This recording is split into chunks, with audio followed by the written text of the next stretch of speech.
आदि।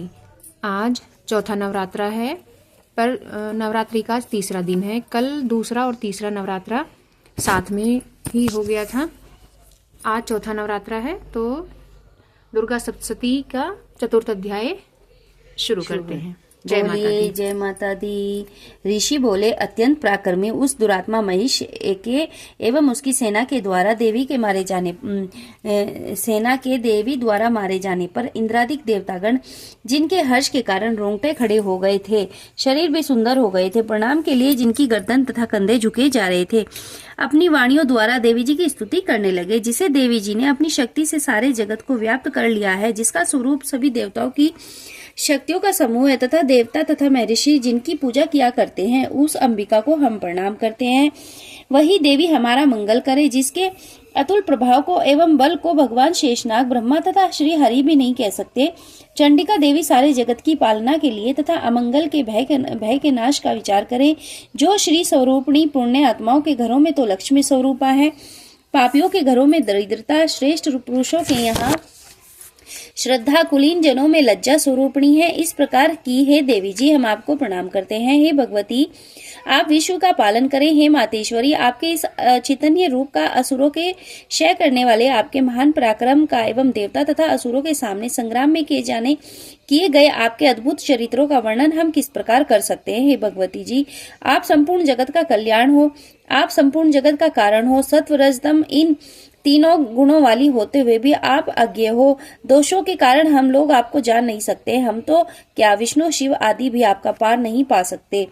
आप सबकी आश्रय हो तथा आप आद्या अव्यकृता प्राप्त प्रकृति हो। हे देवी जी, सभी यज्ञों में जिसके उच्चारण करने से सभी देवता तृप्त होते हैं, वह स्वाहा आप हो एवं पितरों की तृप्ति का कारण भी आप हो।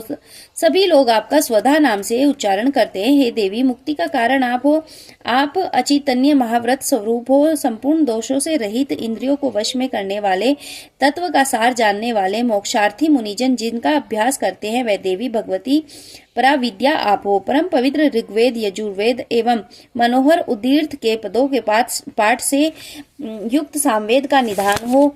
देवत्री देवी हो, 6 गुणों से संपन्न भगवती हो, संपूर्ण जगत की पीड़ाओं को आप हरने वाली हो, सभी शास्त्रों का ज्ञान कराने वाली है देवी। आप मेधा हो, दुर्गम संसार रूप सागर से पार उतारने वाली नौका रूप दुर्गा हो, कैटभ दैत्यों के शत्रु विष्णु के वक्षस्थल में निवास करने वाली लक्ष्मी स्वरूपा हो, एवं चंद्रमा को मस्तक पर धारण करने वाले भगवान शंकर से सम्मानित स्वयं ही गौरी हो। यद्यपि तुम्हारा मुख स्वर्ण से भी उत्तम कांति से सुंदर तथा पूर्ण चंद्रमा के बिंब का अनुकरण करने वाला निर्मल मंद मुस्कान से सुशोभित है, तो भी इस प्रकार के चंद्रमुख को देखकर भी क्रोध से परिपूर्ण महिषासुर ने झट ही उस पर प्रहार कर दिया। यह एक अद्भुत बात है। इसमें अतीव अद्भुत एवं विचित्र बात तो यह है कि जब वही मुख क्रोध युक्त था, उदय होते ही उस चंद्रमा की भांति लाल लाल था, तनी हुई भौहें अति विकराल थी। ऐसा देखकर भी महिषासुर ने अपने प्राण तुरंत नहीं छोड़ दिए। भला कौन ऐसा प्राणी होगा जो क्रोधी यमराज को देखकर भी जीवित रह सके। हे देवी जी, आप प्रसन्न हो, तुम्हारी प्रसन्नता से जगत की उन्नति होती है। तुम्हारे क्रोध करने पर कुलों के कुल शीघ्र नष्ट हो जाते हैं, यह तो हमने अभी अभी जान लिया है। महिषासुर की इतनी बड़ी भारी विशाल सेना क्षण भर में नष्ट हो गई है। सर्वदा उन्नति दाता देवी जी, आप जिन पर प्रसन्न होती हैं, वे ही सभी देशों में आदरणीय हैं। उन्हें ही धन तथा यश मिलता है, न उनका कभी धर्म बिगड़ता है, वे ही रक्षित रहते हैं। आपकी कृपा से उन्हें स्वर्ग लाभ होता है। इसी कारण आप तीनों लोकों में फल देने वाली हो। हे दुर्गे, आप स्मरण करने पर प्राणियों के भय हरण करती हो। स्वस्थ पुरुष जब तुम्हारा स्मरण करते हैं, उन्हें अत्यंत निर्मल बुद्धि देती हो। सबके लिए उपकार करने वाली हो, तुम सर्वदा दयामयी हो। राक्षसों का वध करने से जगत सुखी हो। ये राक्षस सभी नरक के लिए चिरकाल तक भले ही पाप करते हो। संग्राम में इनका वध आपने इसलिए किया कि मुझसे मारे हुए यह स्वर्ग में चले जाएं। यही मन में रखकर हे देवी जी, आप दुष्टों का वध करती हो।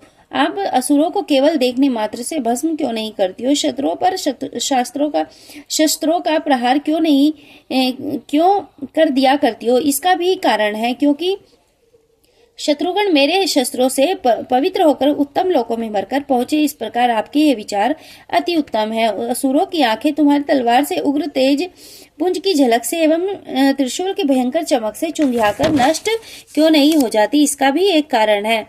उन असुरों की आंखें तो आपके सुंदर चंद्र बिंब के समान मुख को देखने में लगी रहती हैं, उधर जाती ही नहीं है।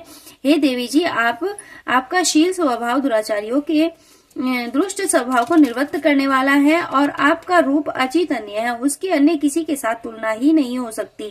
तो आपका पराक्रम तो देवताओं के बल को नाश करने वाले, दैत्यों का नाश करने वाला है। इसी प्रकार आप शत्रुओं पर भी दया किया करती हो। आपके पराक्रम की तुलना हे देवी किसके साथ हो सकती है? इस प्रकार का रूप और कहाँ है?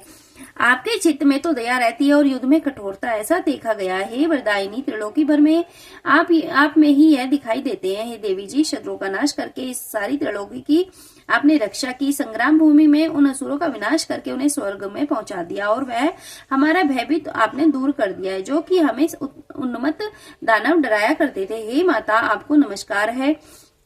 हे देवी, आप हमारी शूल से रक्षा करें एवं घंटे का शब्द और धनुष की टंकार से भी हमारी रक्षा कीजिए। हे चंडिके, पूर्व पश्चिम उत्तर दक्षिण दिशा में हमारी रक्षा करें।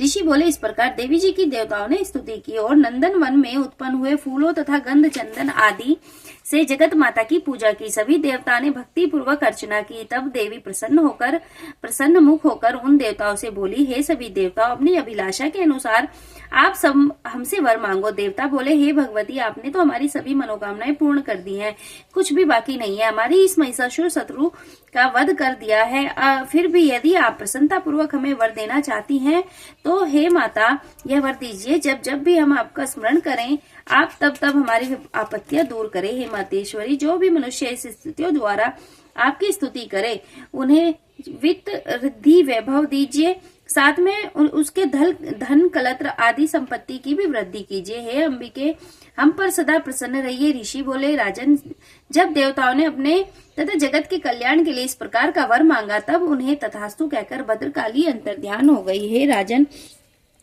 पूर्व काल में तीनों लोकों का हित चाहने वाली देवी का देवताओं के शरीर से जैसे प्राकट्य हुआ, वह सारी कथा मैंने कह सुनाई। फिर जिस प्रकार गौरी के शरीर से यह देवी प्रकट हुई, दुष्ट असुरों के तथा शुंभ निशुंभ के वध के लिए देवताओं का हित करने वाली तथा जगत की रक्षा के लिए जो भी चरित्र किया है, वह सब मैं आपको सुनाने लगा हूँ। श्रवण कीजिए। जय सच्चे दरबार की जय, भद्रकाली माता की जय, कुष्मांडा माता की जय। बोलो कुष्मांडा माता की जय।